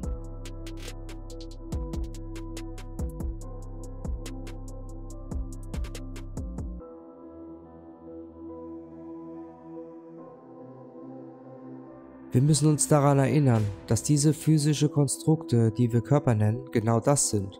Körper, die Avatare sind, die die wirklich lebenden Palerie und bewusste Energie oder Geisteswesen in sich tragen. Deine Seele, deine bewusste Energie. Und wir alle wissen, dass diese Energie keine Farbe oder Rasse oder Nationalität oder Vorurteile hat. Nur Polarität, positive Energie, gute Schwingungen oder Menschen oder Seelen und negative Energie, schlechte Schwingungen, Menschen oder Seelen und als solches ist die menschliche Rasse nur ein Teil der temporären physischen Reise. Individuell und kollektiv, was viele in der modernen Zeit als die Matrix bezeichnen, sind das, was die Maya nannten, die Illusion. Als nächstes wollen wir genau untersuchen, wie kosmische Epochen und Zeitalter funktionieren, indem wir den aktuellen arischen Epochenkalender als Referenz verwenden. Sie werden bemerken, dass die äußeren Ringe unserer Monate des Jahres sowie unsere 12 Sternzeichen die 12 Sonnenmonate sind. Tatsächlich eine mikroskosmische Reflexion der 12 Sternzeichen. Diese Sternzeichen sind unsere himmlische kosmische Uhr, die sich über uns dreht. Wenn sich die Konstellationen drehen, haben sie ihre eigene Energie, die uns hier auf der irdischen Ebene sowohl individuell als auch kollektiv unbewusst beeinflussen und dabei helfen, uns bewusst zu führen. Diese 12 Monate sind weiter unterteilt in unsere saisonalen Abschnitte Herbst, Winter, Frühling und Sommer, die in kosmischen Begriffen als die 4 Jahreszeiten der bewussten Evolution bekannt sind. Diese bewussten Jahreszeiten nannten die Griechen die 4 Zeitalter der Menschen und die vedischen Schriften nannten das Yuga-Zeitalter. Diese 4 Yuga-Zeitalter sind das goldene Zeitalter, Satya-Yuga, das silberne Zeitalter, das Terra-Yuga, das bronzene Zeitalter, Dwapara-Yuga und das eiserne Zeitalter, Kali-Yuga. Eine volle Epoche von 24.000 Jahren ist in 8 Yuga-Zeitaltern unterteilt. Jedes Yuga-Zeitalter ist also 3000 Jahre lang. Du wirst auch feststellen, dass es mehr goldene oder gelbe Zeitalter gibt als alle anderen. Das liegt daran, dass die goldene Zeitalter die Anwesenheit der Sonne im Verlauf unserer 12. Kalendermonats Sonnenjahreszeit widerspiegelt. Wie Sie also sehen können, gibt es im Sommer viel Sonnenschein, etwas weniger als im Herbst und im Frühling und wenig bis gar keinen im Winter. Natürlich wird der Sonnenschein in diesem Fall in bewusste Intelligenz übersetzt und offensichtlich sind die Yuga-Zeitalter unserer universellen Sommers viel höhere Bewusstseinszustände als die Yuga-Zeitalter des Frühlings, des Herbstes und natürlich des Winters. Wir stellen auch die Hypothese auf, dass, wenn sich das goldene Zeitalter innerhalb verschiedener Reiche überschneiden, es keine Torusfelder oder Trennungen zwischen den besonderen Reichen gibt, was bedeutet, dass wenn die Zeit kommt und sich das goldene Zeitalter überschneiden, alle Länder, die sich überschneiden, überquert werden können. Mit anderen Worten, diese besonderen Bereiche sind offen und frei, um ohne Einschränkung zu interagieren, weil sie mit dem gleichen goldenen Verhältnis der Frequenz oder der Resonanz schwingen. Also lassen Sie uns jetzt die universellen, kosmischen und solaren Zeitlinien aller individuellen Reiche oder Bereiche kartieren.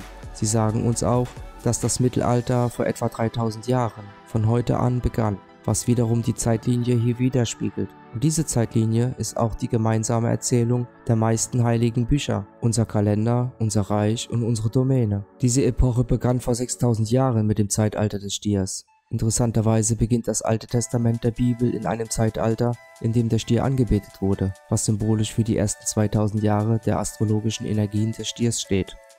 Nach einiger Zeit endet die Anbetung des Stiers mit der Geschichte, in der Gott Abraham aufforderte, die Anbetung des Stiers einzustellen und stattdessen einen Widder zu opfern, was symbolisch für den Wechsel vom Zeitalter des Stiers in das Zeitalter des Widders steht.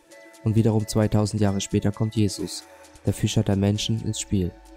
Die Jesus-Fisch-Symbolik erzählt uns von der Verschiebung von Widder in das Fischezeitalter. Und noch einmal, während wir das Ende des Jesus-Fisch-Fisch-Zeitalters erreichen, sehen wir jetzt die Auswirkungen des neuen Wasser-Wassermann-Zeitalters. Der Wassermann wird natürlich durch die Vermischung von Gewässern symbolisiert. Es ist das Zeitalter der Vermischung von Entdeckung, Offenlegung und Technologie. Wenn wir diesen Kalender auf dieses heutige Datum einstellen würden, säßen wir kurz vor Viertel nach Reset. 6000 Jahre in der 5. Epoche, mitten im kosmischen Winter oder im eisernen Zeitalter des universellen kollektiven Bewusstseins. Um ein wenig genauer zu sein, haben wir 2 Minuten vor Mitternacht, wobei Mitternacht 20 Minuten sind, die Jahre bedeuten. Das ist interessant, denn die Mainstream-Wissenschaft hat etwas, das sich Weltuntergangsuhr nennt, und auf der Weltuntergangsuhr steht, dass die Erde 2 Minuten vor Mitternacht oder dem Weltuntergang steht. Sie wurde am 18. Januar 2018 von 3 Minuten auf 2 Minuten verschoben. Weltuntergang oder Apokalypse, einfach eine markierte Periode oder Verschiebung oder bedeutet Veränderung von einer Sache in eine andere. Das Ende des Alten und der Beginn des Neuen, und wir leben in extrem aufregenden Zeiten. Für diejenigen, die darauf achten, was vor sich geht.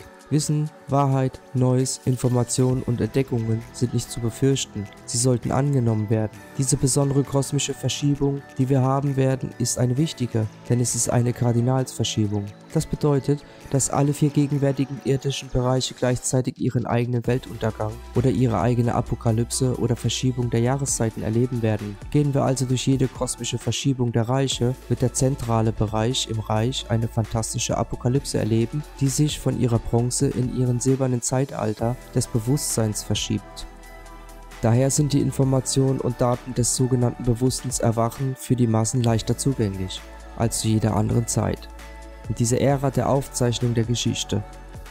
Wir können deutlich sehen, dass all diese Veränderungen langsam wirksam werden, insbesondere in den fortgeschrittenen Regionen dieser Domäne. Wir erhalten viel Wissen aus der Technologie.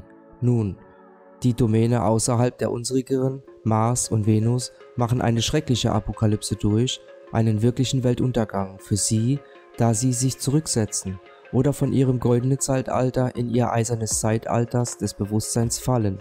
Und die letzten Domäne, das Hyporerische Reich, hat noch ein weiteres goldenes Zeitalter vor sich. Was aber noch interessanter ist die Art dieser aktuellen und kommenden kosmischen Verschiebung. Wie wir bereits sagten, wird die gegenwärtige Verschiebung als Kardinalverschiebung bezeichnet, was bedeutet, dass wir nicht nur eine Energieverschiebung haben, sondern auch gleichzeitig eine physische Sonnenverschiebung haben werden. Um all diese Veränderungen zu markieren, ist diese gleichzeitige doppelte Übergangsverschiebung als kosmische oder galaktische Ausrichtung bekannt. 2020 bedeutet also, dass ihr eine perfekte Vision habt. 20, warum nicht 10 oder 100 oder 100%? Nun, wenn Sie, wie ich, fest daran glauben, dass wir nach den Skripten oder Schriften laufen, von denen wir einige noch nicht einmal über uns selbst entdeckt haben, dann können Sie auch die Hypothese aufstellen, dass wir alle im Jahr 2020 die perfekte Sicht haben werden. Was bedeutet das? Es bedeutet, dass es am 21. Dezember 2020 während der Wintersonnenwende ein großes kosmisches Sonnenereignis geben wird. Das, was von jedem einzelnen bewussten Wesen in unserem Universum gesehen und erlebt wird. Das ist es, was allgemein als das Ereignis beschrieben wird. Warum der 21. Dezember 2020? Es gibt eine naturwissenschaftliche Bedeutung dieses Datums in Bezug auf unseres Sonnensystems.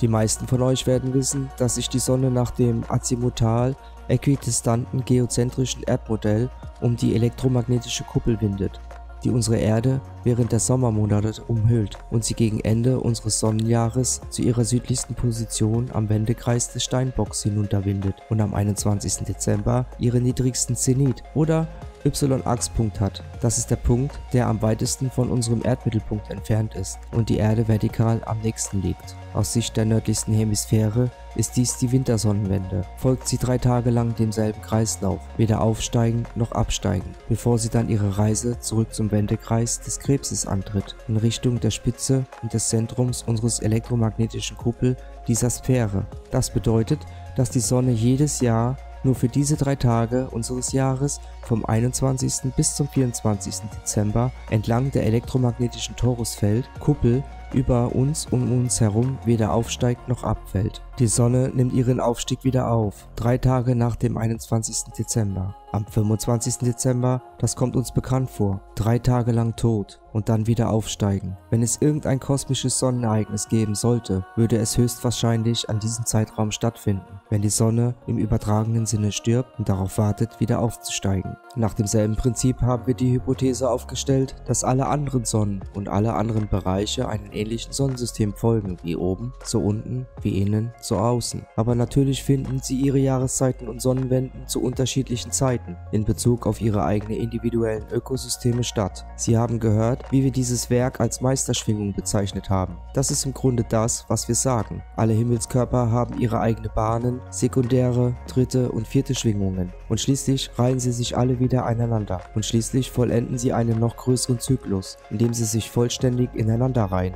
Und das geschieht nur einmal, alle 6000 Jahre. Am 21. Dezember 2020 werden also Merkur im Zentrum, unsere Sonne in diesem Bereich, Mars im nächsten Bereich und Saturn im letzten Bereich, sowie alle Monde auf der anderen Seite zum ersten Mal seit 6000 Jahren in einer Linie in der gleichen Richtung auf dem gleichen Weg und mit der gleichen Steigung anhalten. Dies ist, was wir vermuten, die lang erwartete Rückkehr der Sonne oder Christus, die galaktische Ausrichtung, die Rückkehr von Nibiru und der Planet X oder Bewusstsein, das große Sonnenereignis. Diese kosmische Sonnenausrichtung wird 3 Tage dauern, um sich vollständig auszurichten, beginnen am 21. Dezember und endend am 25. Dezember. Die elektromagnetischen Torusfelder in allen 4 Bereichen werden entweder verschwinden oder sich öffnen oder schwächen aufgrund dieser galaktischen Sonnenausrichtung. Dies ist die Öffnung der Portale oder Fenster des Himmels, von denen in der Bibel gesprochen wird. Diese Öffnung sollte 7 Tage lang, von 25. bis 31. Dezember 2020 stattfinden. Das bedeutet auch,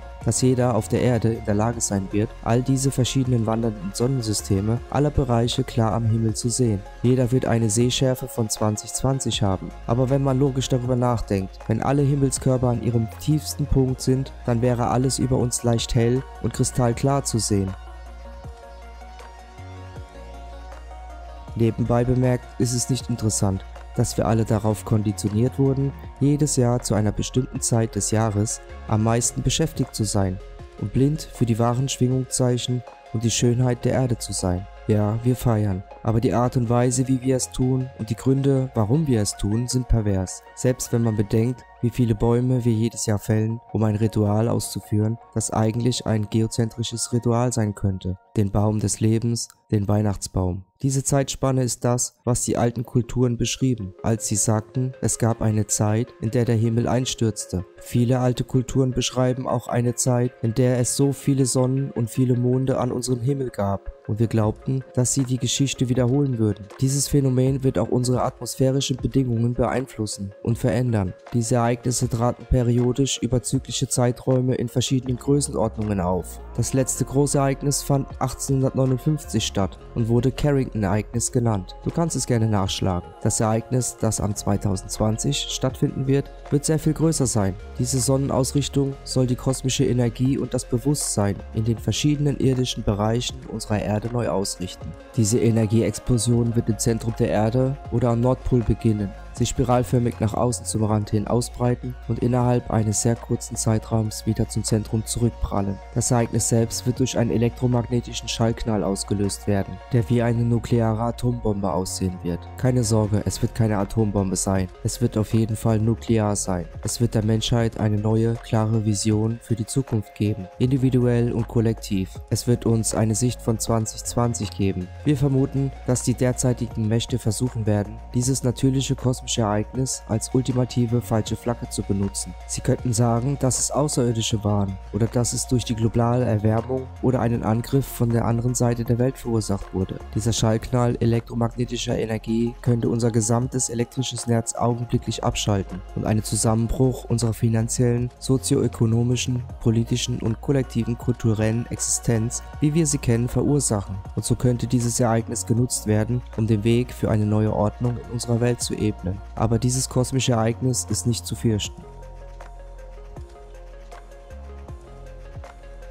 Dieser grüne Nebel, der durch dieses Ereignis verursacht wird, ist giftig und sie werden uns sagen, dass wir drinnen bleiben und nicht nach draußen in die Strahlung gehen sollen, um jeden Preis zu vermeiden. Sie werden sagen, dass es eine schädliche Strahlung ist und das wird es auch sein.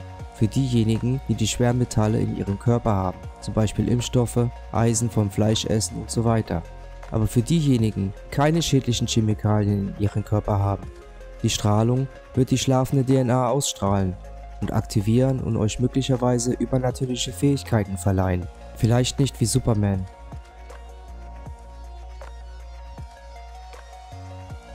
Aber eine starke Zunahme des Bewusstseins und der 5 Sinne wird erwartet. Und für diejenigen von uns, die eine Pilgerreise nach Norden in den zentralen Bereich unserer Erde, auch bekannt als der Garten Eden, planen, wird dies unser Fenster der Gelegenheit sein. Viele von euch werden auch wissen, dass die Mayas das Ende des Kalenderjahres oder die Apokalypse für den 21. Dezember 2012 vorhergesagt haben. Die Bibel spricht auch von den 7 Posaunen der Vorbereitung vor der Rückkehr Christi oder des Sohnes Gottes. Und nach den 7. Posaune wird er, der große Sohn, zurückkehren.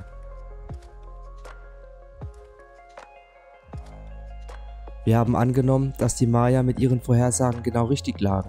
Ihr Datum, der 21. Dezember 2012, markiert den Anfang des Endes und die 7. Posaune natürlich 7 Jahre später, am 21. Dezember 2019. Was bedeutet, dass der 21. Dezember 2020 das erste Jahr nach der 7 Posaunen sein wird, wobei das 8. Jahr natürlich die Zahl der Vollendung ist. Und es steht auch geschrieben, dass jeder auf der Erde die Rückkehr des Christusbewusstseins oder des Sohnes Gottes erleben wird.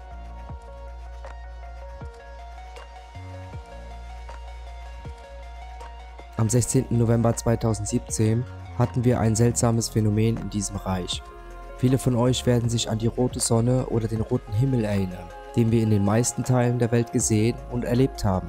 Wir nehmen an, dass dies ein Zeichen für das war, was kommen wird, für diejenigen, die aufpassen. Ich weiß, dass wahrscheinlich jeder hier Zeuge dieses Phänomens war und es erlebt hat, aber viele von euch haben es tatsächlich zur Kenntnis genommen. Natürlich war die gängige Meinung zu dieser Zeit, dass es nichts Wichtiges war, nur Staub aus der Wüste, der die Sonne blockierte, und so kam und ging dieses kleine Sonnenereignis, ohne dass jemand zur Kenntnis nahm. Nun, für diejenigen mit Augen zum Sehen und Ohren zum Hören, bitte nimmt es zur Kenntnis. Wir stellen die Hypothese auf, dass die Öffnung dieser elektromagnetischen Torusfelder am 25. Dezember 2020 eine atmosphärische Plasmaentladung hervorgerufen wird, da alle verschiedenen Sonnensysteme unseres Kosmos im direkten Kontakt miteinander stehen werden. Dies wird auf der ganzen Erde eine Atmosphäre mit Regenbogeneffekt in allen Bereichen erzeugen. Ein atmosphärisches Dämmerlicht, wenn man es so will. Noch wichtiger ist jedoch, dass dieses Ereignis der Öffnung auch physische Reisen zwischen allen 4 Bereichen oder Domänen für diejenigen ermöglichen wird, die über die Technologie und über die Mittel dazu verfügen. Wir könnten dies als echte interdimensionale oder äußere oder innere Raumreise bezeichnen. Hier ist eine weitere große rote Pille. Die NASA hat bei zahlreichen Gelegenheiten offen zugegeben, dass wir Menschen nicht über die niedrige Erdumlaufbahn oder über die elektromagnetischen Gürtel oder Kuppel von Van Allen hinausgehen können. Wir glauben jedoch, dass wir während dieses Zeitraums endlich in der Lage sein werden, dies zu tun. Und was bedeutet das für uns? Nun, all diese verschiedenen Reiche durchlaufen ihre eigenen individuellen kosmischen Verschiebungen, Jahreszeiten und Zeitalter. Denn der Spiralriss wird im Zentrum beginnen. Sie hatten bereits 3000 Jahre Bronzezeit und wir in diesem Reich noch nicht. Unser Reset fand 3000 Jahre nach dem ihren statt. Das heißt, während des 7-tägigen kosmischen Ereignisses. Jeder, der in der Lage ist oder dem es erlaubt ist, dieses innere Reich zu betreten, wird technisch gesehen eine Zeitreise machen. 3000 Jahre in die Zukunft oder der Zeit voraus. Laienhaft ausgedrückt sage ich, dass dieses innere Reich uns technologisch, physisch, geistig, spirituell und bewusstseinsmäßig 3000 Jahre voraus ist. Und ja, das ist es, woher das von uns vorgeschlagene Konzept der Zeitreise in die Zukunft kommt. Und auf der anderen Seite, wenn sich die Wellen nach außen in Richtung des Mars-Domäns verschieben, wären sie jetzt 3000 Jahre hinter uns, sodass wir unsere Ebene zu ihrer Ebene eine Zeitreise 3000 Jahre rückwärts machen würden. Warum um alles in der Welt denken die Führer der freien Welt, dass es notwendig ist, den Weltraum auf einmal zu militarisieren? Und warum um alles in der Welt reden unsere Raumfahrtbehörden und Regierungen davon, dass die Ersten zu sein, die den Mars kolonisieren? Die Handlungen oder der Prozess der Ansiedlung unter oder der Etablierung der Kontrolle über die Einheimischen eines Gebietes oder die Aneignung eines Ortes, unserer Domäne,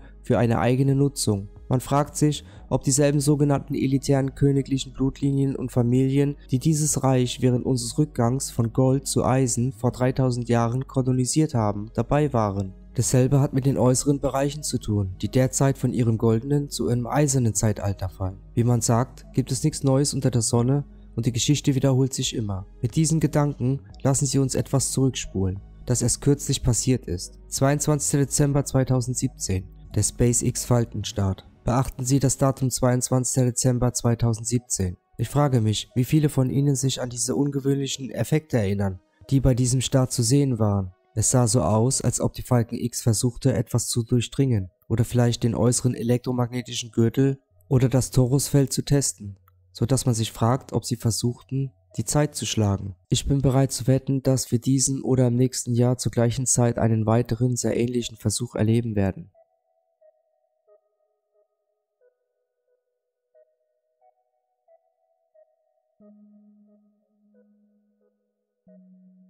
Okay.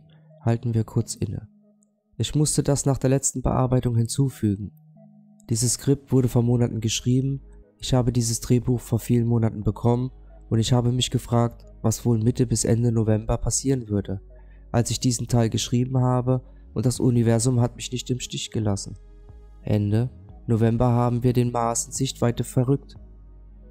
Interdimensionale irdische Zeitreisen sind nicht nur eine Sache von irgendjemandem, der seine Koffer packt und einfach dorthin reist. Es gibt offensichtlich viele mildernde Umstände wie universelle und natürliche Gesetze, die bestimmen, wie, wann und wer wohin reisen kann. Die fortgeschrittenen Wesen des Bronze- oder Silbernen Zeitalters im Zentrum würden zum Beispiel kein primitives Wesen des Eisenzeitalters von außen in ihrem Bereich lassen, da dies ihre natürliche harmonische Existenz aus dem Gleichgewicht bringen würde. Jeder, der von hier aus in dieses innere Reich reisen möchte, müsste also im Allgemeinen seiner Zeit voraus sein, da wir derzeit geistig, mental, physisch, körperlich und seelisch in einer hohen Frequenz schwingen. Viele Schriften nennen dies die Tage der Abrechnung oder den Tag des jüngsten Gerichts oder die Wiederkehr eines Messias oder eines Boten irgendeiner Art. In diesem Fall glauben wir, dass dies das sogenannte Ereignis ist, die Wiederkehr des Messias, wie auch immer. Lasst uns weitergehen. Wir glauben, dass diejenigen, die ihre Zeit in diesem Reich voraus sind, irgendwie die Gelegenheit erhalten werden, vorzeitig in das innere oder obere Reich aufzusteigen, wenn die Zeit gekommen ist. Ebenso glauben wir, dass diejenigen, die noch zurückliegen oder an alten, veralteten, rückwärtsgewandten Paradigmen festhalten, natürlich zurück in die äußere Welt gezogen werden. Die meisten Menschen in unserem Bereich werden jedoch nach dem Ereignis hier in dieser Domäne bleiben, um weiter zu lernen, in den kommenden neuen Bronzezeit und in einer neuen Weltordnung zu wachsen. Und wie und was genau dieses neue Zeitalter oder diese neue Ordnung sein wird, wer weiß das schon genau. Aber was wir wissen ist, dass diese Domäne nicht so sein wird. Und so endlich Wenn diese 7 Tage vorbei sind, am 1. Januar 2021, am Neujahrstag, den ersten Tag des ersten Monats 2021, werden die elektromagnetischen Torusfelder oder Kuppel jeder Domäne wieder an ihren Platz fallen, wie sie waren, die Himmelskörper werden sich neu ausrichten und die wandernden Planeten oder Sonnen und Monde werden ihren natürlichen Zyklus, Jahreszeiten und Bewegungen wieder aufnehmen. Auf diese Weise können alle verschiedene Domänen ihr neues kosmisches Sonnen- und himmlisches Zeitalter beginnen und so werden sich die Räder der Zeit weiterdrehen, für immer vorwärts im zyklischen Zyklen und Jahreszeiten. Jetzt sind wir uns natürlich sehr bewusst, dass das, was wir vorschlagen, ein wenig empörend und möglicherweise überwältigend erscheint. Oder seien wir ehrlich, Sie denken vielleicht, dass dies wirklich verrückt ist, wenn Sie diese Art hören? Zum ersten Mal, aber wir versuchen nicht etwas zu predigen oder zu verkaufen, indem wir einfach Informationen teilen, die auf kosmologischer, astrologischer, mythologischer oder beobachtbarer Realität Forschung basieren. Dies könnte alles völlig falsch oder sogar leicht falsch sein, und wenn ja, dann ist es in Ordnung,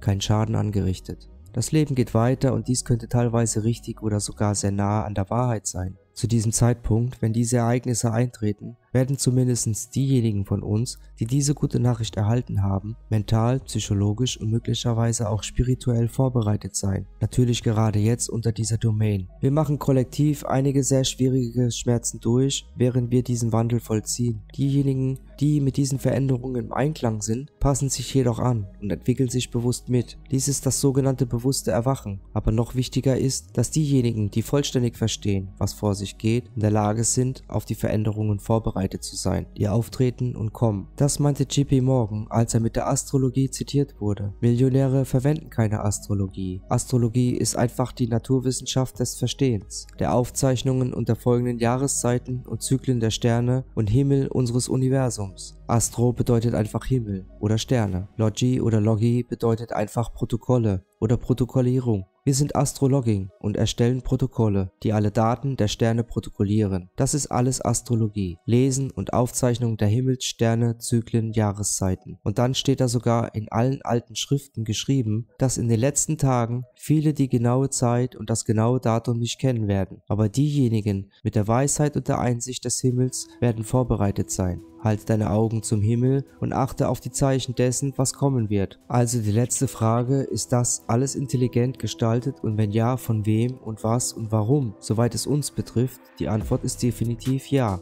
Alles, worüber wir gesprochen haben, ist definitiv intelligent gestaltet. Mikrokosmen des Makrokosmos, X das System und die Ordnung unserer Erde. Natur, Kosmologie, Energie und alles andere in unserem Universum ist einfach zu schön und perfekt symbiotisch und synchronisiert ein zufälliges Ereignis oder evolutionär zu sein. Wer oder wo oder was ist der Schöpfer all dessen? Hier, ja, genau hier, in diesem Raum und überall sonst, um uns herum und in unserem Universum und darüber hinaus. Wir sind alle Mitschöpfer, bewusste Geistseelen oder Energiekräfte. Alles ist Energie, alles ist elektromagnetische Frequenz, Schall und Vibration. Bis hin zur Sinuswelle. Zitat, Gott, jeder Gott, aller Götter sind Energie.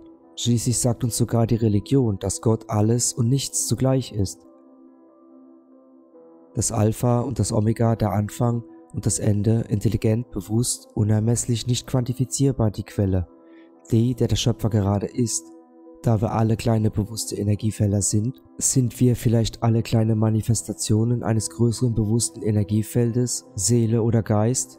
Vielleicht stammen wir alle aus derselben ursprünglichen Quelle, einfach das Leben individuell getrennt von den ganz kleinen Schöpfern in Qualität, aber nicht Quantität zu erleben.